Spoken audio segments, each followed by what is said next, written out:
Welcome back, everybody, to the Deep Dive. It's been another wild few days in crypto land. Seriously, the news just keeps coming, doesn't it? Yeah, it's like drinking from a fire hose sometimes.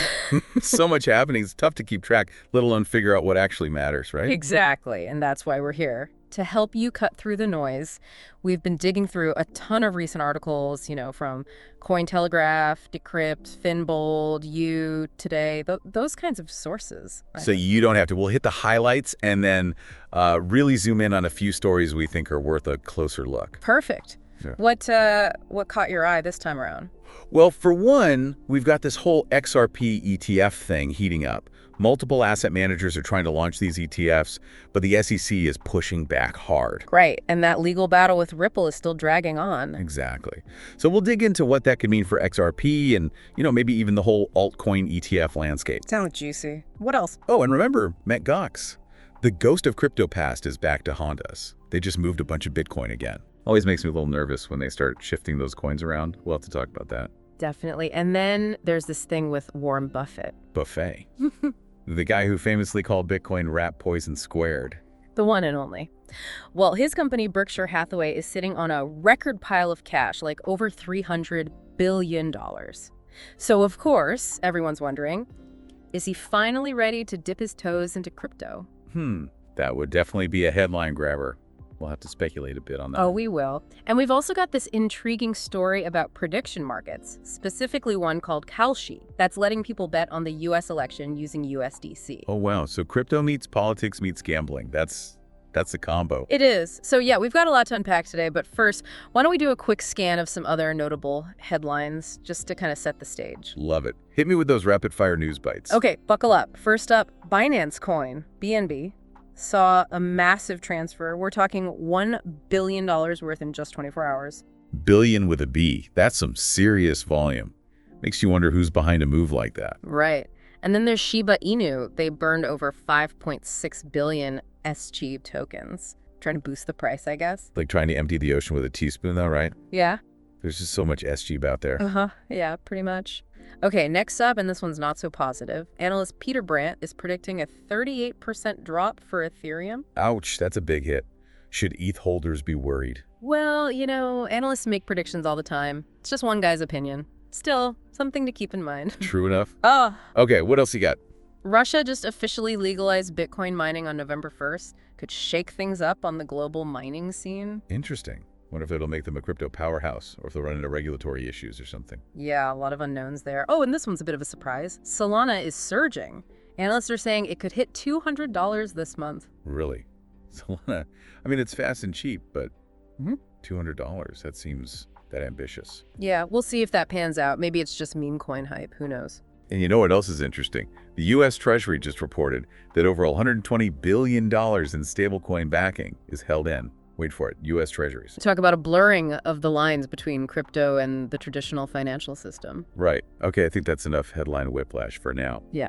Let's dive deeper into some of these stories, starting with the XRP ETF drama. We've got these articles from Cointelegraph and Decrypt painting a pretty interesting picture. Yeah, so we've got these asset managers, 21 Shares, Bitwise, Canary Capital. They're all trying to get their spot XRP ETFs approved in the U.S., but the SEC is, they're not exactly rolling out the red carpet. Because they're still fighting it out with Ripple in court. Yeah. Right, claiming XRP as a security and all that. Exactly. It's like this huge legal standoff, and the fate of these ETFs is kind of hanging in the balance. And if I remember correctly, the outcome of this case could have implications for other altcoins too, right? Like, if the SEC wins, it could make it way harder for other altcoin ETFs to get approved. Yeah, potentially. It could set a precedent that would be tough to overcome.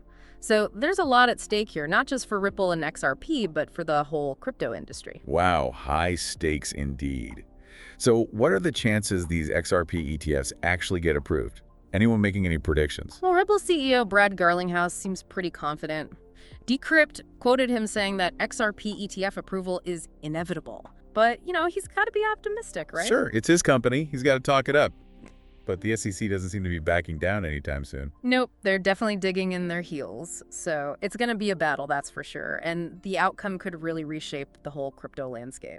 Okay, enough about the XRP drama for now. Let's move on to something a little spookier. He's going to Mt. Gox again. You know it. It's like that horror movie villain that just keeps coming back to terrorize us. Well, they're not exactly terrorizing anyone this time, but they did just transfer 500 Bitcoin, about $35 million worth, to cold storage on November 1st. And of course, that got a lot of people wondering if they're about to dump those coins on the market. Yeah, I mean, every time they make a move like that, it sends shivers down my spine. Remember what happened back in 2014 when that whole thing blew up? I remember it vividly. It was a disaster. Mt. Gox was the biggest Bitcoin exchange at the time, and then, boom, they get hacked, billions of dollars in Bitcoin vanish, and the whole crypto market went into a tailspin. It took years for the market to recover from that, and a lot of people lost a lot of money. So yeah, anytime Mt. Gox makes a move, it's going to get people's attention. For sure. But this time, the market didn't freak out as much. Bitcoin dipped a little, but then it stabilized pretty quickly. Maybe people are just less worried about Mt. Gox these days. Like, they've already factored in the potential impact of those repayments. Maybe. Or maybe the market's just become more resilient over time. You know, we've seen a lot of ups and downs since then. Maybe we're just getting used to the roller coaster. Hopefully that's the case. Still, it's a reminder that the ghosts of crypto past can still rattle the market. And speaking of things that have been around for a while, let's talk about Warren Buffett. Now, I know he's not exactly a crypto enthusiast. To put it mildly, remember that quote about rat poison squared? Oh yeah, classic Buffett. But here's the thing. His company, Berkshire Hathaway, is sitting on more cash than ever before, over $300 billion. And they've been selling off stocks lately, like Apple and Bank of America, while holding back on those share buybacks. So naturally, everyone's speculating, is the Oracle of Omaha finally seeing the light, so to speak? Is he about to make a play for Bitcoin? That would be wild. Imagine the headlines, Buffett buys Bitcoin. It would send shockwaves through the market. It would be a huge validation for crypto, that's for sure. I mean, this is the guy who's built his reputation on being a super savvy, value-driven investor. If he jumps into crypto, it would signal a major shift in mainstream thinking. Yeah, it would be a game changer.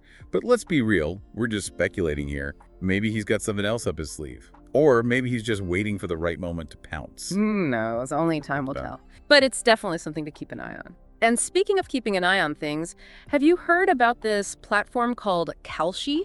It's a prediction market where people can bet on all sorts of real-world events. Prediction markets. Interesting. I've heard of those. So, like, you can bet on who's going to win the election or something. Exactly. And they're letting people use USDC to place bets on the upcoming U.S. presidential election and congressional races. So yeah, crypto meets politics, meets gambling, all in one platform. That's a unique combination. Yes. So you're telling me I could use my crypto to bet on who's going to be the next president? You could. It raises some interesting questions, right? Like, are prediction markets a good way to gauge public sentiment? Or could they actually influence the outcomes they're predicting? Yeah, that's a little mind-bending. And speaking of mind-bending, Cointelegraph magazine reported that Donald Trump, the Republican candidate, actually pledged to make Bitcoin a U.S. strategic reserve if he gets elected. Yeah, that's a bold statement for sure. It'll be interesting to see how that plays out in the prediction markets. Like, are people taking him seriously, or are they just dismissing it as campaign rhetoric? I have no idea. But it's definitely a sign that crypto is becoming more and more intertwined with mainstream politics. Absolutely. And speaking of the election, Cointelegraph magazine also pointed out an interesting historical trend. Bitcoin has typically dipped right before election day, even though you'd think elections would be good for crypto, right? More attention, more awareness. Yeah, that is strange. Maybe people get nervous right before a big election no matter what. Or maybe there are other factors at play. Who knows? The crypto market's always full of surprises, and that's why we love it. Right, exactly. Well, we've covered a lot of ground already, and we've still got some deep dives to do. Let's get to it. I'm ready to unpack some of these stories in more detail. Oh yeah, before we move on, there was one other story I wanted to touch on. Remember that whole Justin Drake thing? Justin Drake? Oh, right, the Ethereum Foundation researcher. What was that? Something about an eigenlayer advisorship? I saw some headlines, but didn't really dig into it. Well, it caused quite a stir in the Ethereum community. Basically, he accepted this paid advisory position with the Eigen Foundation back in May. Eigenlayer? Yeah. That's the restaking protocol, right? No. The one where you can stake your ETH multiple times to earn more yield. Yep, that's the one. And his compensation was pretty hefty, millions of dollars worth of their Eigen tokens. Millions. Wow. No wonder people were raising eyebrows. But I thought his role was supposed to be limited to researching the risks of restaking. That's what he said initially. He claimed he wouldn't be involved in any marketing or anything like that. But a lot of people in the Ethereum community saw it as a conflict of interest. He's a researcher at the Ethereum Foundation, this organization dedicated to Ethereum's development, and then he's profiting from this other project that could potentially compete with Ethereum. I see. It's a bit like playing for both teams. And it sounds like this wasn't just a minor disagreement. I mean, the Ethereum Foundation actually drafted a conflict of interest policy because of this whole thing. Yeah, they had to do something to address the community's concerns. They wanted to make sure everything was transparent and above board. So what happened? Did Drake end up stepping down from that Eigen layer role? He did. He just announced his resignation from the Eigen Foundation in a social media post on November 2nd. Said he wanted to focus solely on Ethereum's core development. Interesting. So I guess the community pressure got to him.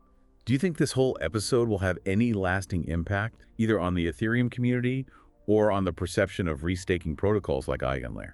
It's hard to say for sure, but I think it definitely highlights the importance of ethical considerations in the crypto space. As the industry matures, I think we're going to see more attention paid to things like conflicts of interest, transparency, governance, that kind of stuff. Makes sense. It's all part of growing up, right? Okay, so let's circle back to the upcoming U.S. election.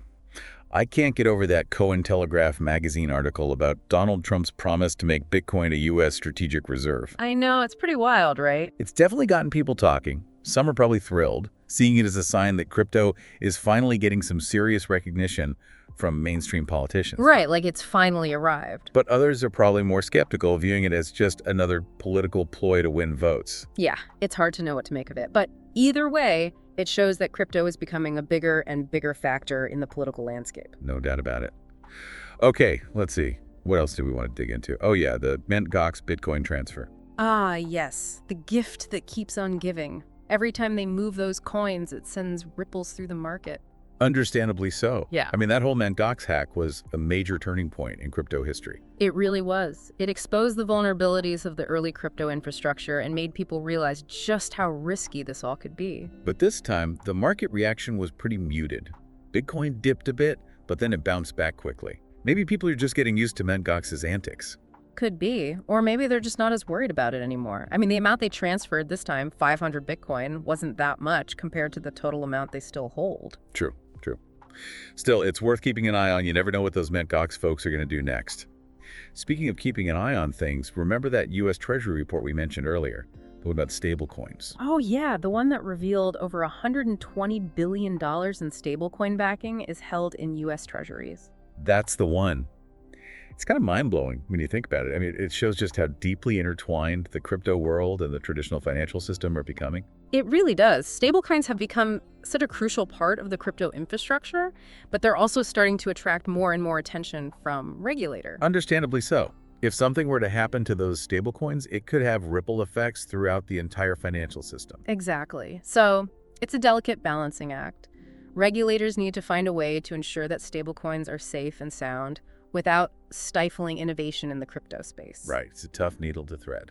Okay, let's see. What else? Oh yeah, Coinbase.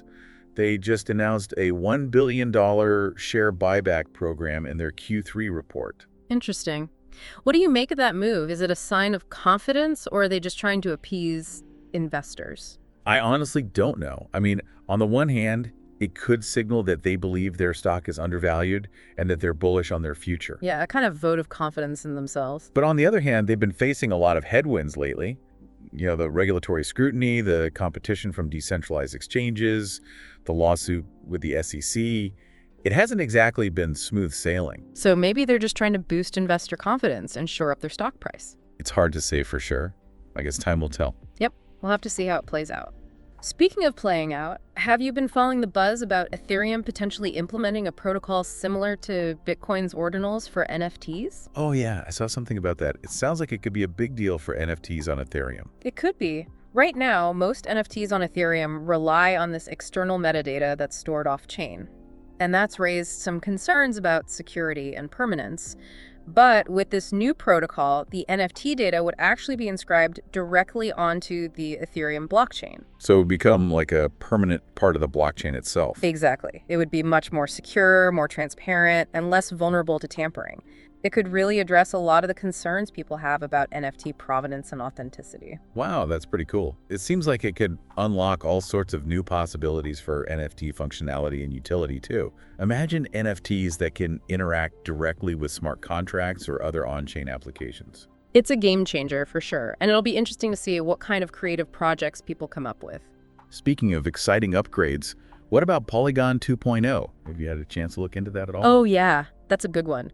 They're basically taking everything that's great about Polygon, its speed, scalability, low fees, and making it even better. So it's like Polygon on steroids. Pretty much. It's got this new architecture that's supposed to make transactions even faster and cheaper. Plus, they've improved security with some advanced cryptography, and they've enhanced interoperability between different Polygon chains. That's awesome. Polygon was already one of the leading Ethereum scaling solutions, and now they're just raising the bar even higher. They're definitely a force to be reckoned with. I agree. Okay, let's zoom out a bit and talk about the broader crypto industry. There's a lot of buzz building for the upcoming DeFi World 2024 Summit in Bangkok. I know it's going to be huge. One of the biggest gatherings of DeFi and Web3 leaders, innovators, investors, everyone who's anyone will be there. I've heard rumors about some major announcements and product launches happening at the summit. Sounds like it's going to be the place to be if you want to stay ahead of the curve in DeFi. Absolutely. If you're serious about DeFi, you got to be in Bangkok. Noted.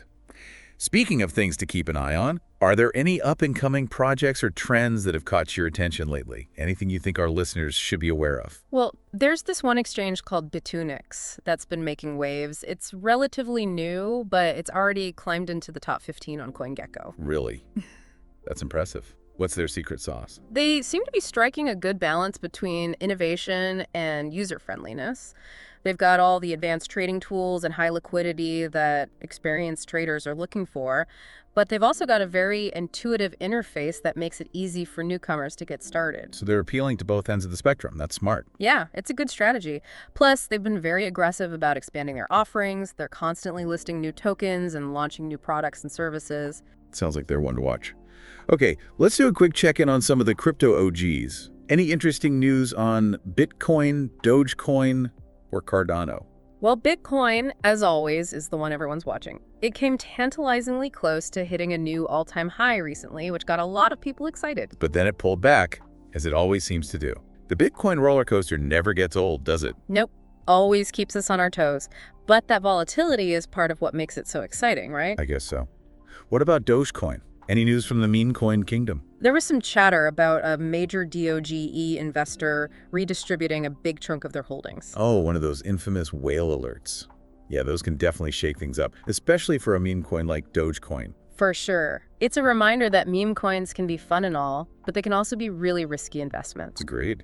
Yeah. Okay, last but not least, what's happening in the Cardano universe? Any noteworthy developments? Cardano's been quietly building out its ecosystem, focusing on partnerships and real-world applications. They just announced some new collaborations aimed at expanding the use of ADA in different industries, like supply chain management and identity verification. That's great to hear. It's one thing to have a solid technological foundation, but it's another thing entirely to have real-world use cases that can drive adoption. Totally. If you want to succeed in the long run, you got to show that your tech can actually solve real-world problems. Makes sense. Okay, one last trend I wanted to touch on, AI-powered crypto projects. It seems like AI and blockchain are becoming more and more intertwined. It's a hot space right now, for sure. There are all these new AI-driven crypto projects popping up, each with its own unique approach. I've seen some using AI for trading, some for data analysis, some even for content creation. It's pretty mind-blowing. One that caught my eye was Neurocoin. They're building this platform that uses AI to optimize trading strategies and provide market insights. Yeah, I've heard of them. They're positioning themselves as a leader in the AI and blockchain space. And they're not just focusing on trading either. They're also exploring AI for things like decentralized prediction markets and creating AI-generated art and music. It's amazing to see what's possible when you combine these cutting-edge technologies. I know, right? It feels like we're just scratching the surface of what AI and blockchain can do together. It's a brave new world out there. But as we venture into this uncharted territory, it's important to remember the lessons we've learned from the past. The history of crypto is full of both amazing successes and spectacular failures. Very true. We need to learn from both the good and the bad if we want to build a more sustainable and resilient future for crypto. Well said. Okay, I think we've covered a lot of ground in this deep dive. From regulatory developments and market trends to technological innovations and emerging projects, we've explored a wide range of topics. It really is amazing to see how much this space has grown and changed, even just in the past few years. It's like a whole different world. But with all this new stuff coming out, all these different trends and developments, I gotta ask, what's your overall outlook on the future of crypto? Are you feeling bullish, bearish, or somewhere in between? That's a tough one. I mean, the crypto industry has been through a lot, right? Hacks, scams, regulatory crackdowns, that crazy volatility. Yeah, it hasn't been easy. But you know what? It's still here, it's still growing, and people are still innovating like crazy, so I'd say I'm cautiously optimistic. Cautiously optimistic, I like that. It's like we're excited about the potential, but we're not going to get ahead of ourselves. Exactly. I think crypto has the potential to change the world in some really profound ways, but it's still early days. There are still a lot of challenges to overcome. For sure. Okay, so before we wrap things up, I wanted to circle back to those prediction markets we talked about earlier. They really got me thinking, like, are they just a sophisticated form of gambling? Or could they actually be a powerful tool for understanding the future? It's a fascinating question, isn't it? I mean, the idea that you can tap into the collective wisdom of the crowd to predict what's going to happen is pretty compelling. Yeah, like a crowdsourced crystal ball. But couldn't they also be manipulated? Like, what if a bunch of people with a lot of money all bet on a particular outcome just to make it happen? That's definitely a risk. But the same could be said for any market, really. I think the key is transparency and having robust mechanisms in place to prevent manipulation. Right, makes sense. And then there's the whole ethical aspect of it, like profiting off of real-world events, especially things like elections or natural disasters, just feels a little icky, you know? I know what you mean. It's a gray area for sure. I think prediction markets raise a lot of interesting questions about where we draw the line between technology, finance, and ethics. It's something we're going to have to grapple with as these platforms become more popular. Agreed. Well, I think that's about all the time we have for today. Time flies when you're talking crypto. It really does. But before we go, I just wanted to say thanks to everyone for joining us on this deep dive into the world of crypto. Yeah, thanks for listening. We hope you found it insightful and maybe even a little bit entertaining. And who knows, maybe we even spark some interesting conversations along the way. That's what we love to do. So until next time, keep exploring, keep learning, and stay curious. And keep an eye on those headlines, because in the crypto world, you never know what's going to happen next.